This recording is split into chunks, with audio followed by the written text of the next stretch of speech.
Hello, this is Mary Cole with Good Story Company. We are going to discuss unconventional writing in this video.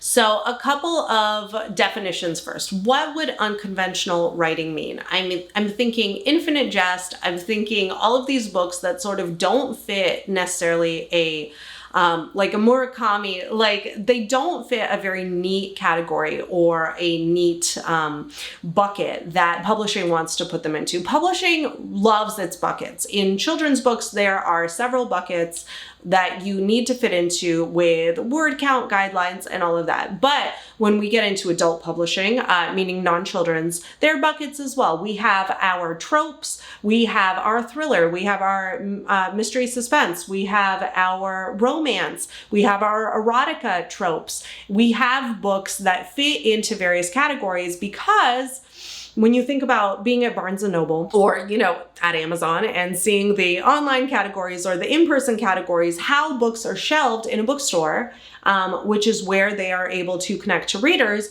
we see the thriller shelf, we see the nonfiction business shelf, we see the nonfiction finance shelf.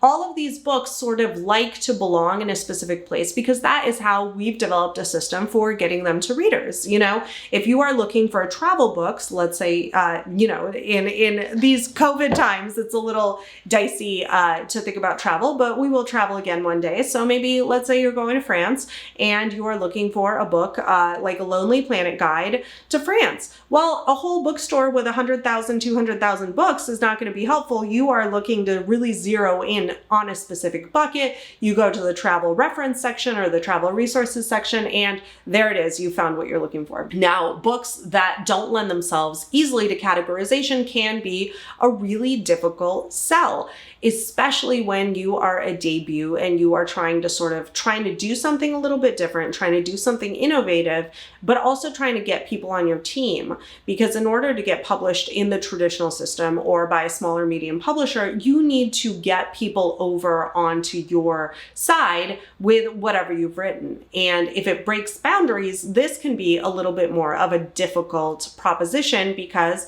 in publishing, like I was just saying, we like our buckets, we like our categories, we like our BISAC codes, we like drilling down and really sort of categorizing the books because then everything is easier. You're more easily able to connect with readers. And when that reader picks up that book, they have a set of expectations. That's where tropes come into play. So if it's a historical romance, we kind of have a couple of ideas, and our historical romance fans, when they pick up your historical romance, they are going to have their expectations more or less met.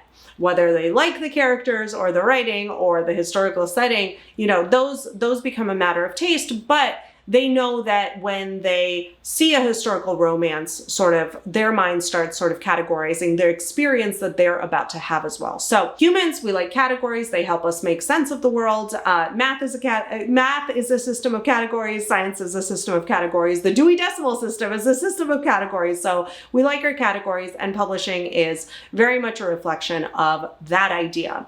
Now, what happens when you have written something that doesn't fit a category? Well, there are different ways of not fitting into a category. So for example, you can write a 500-page picture book.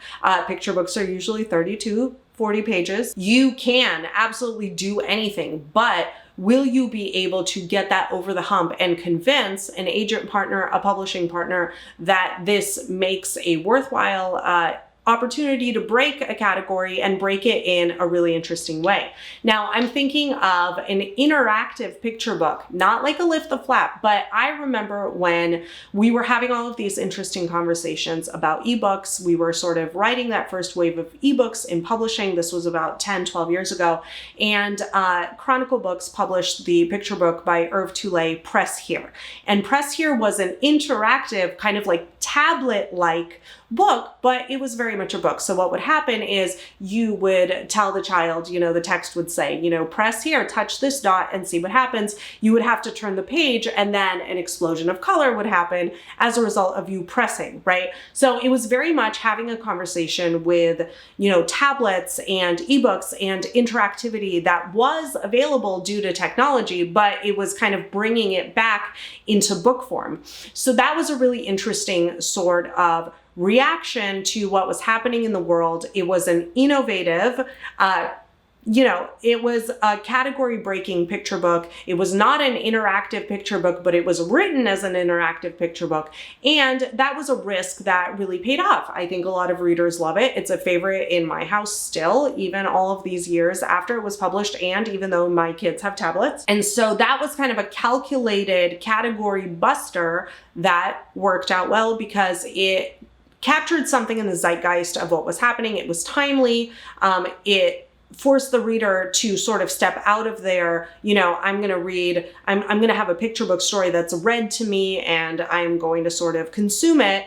It sort of pushed a little bit of a boundary there and it really paid off well. But this was a known creator. This was a calculated risk.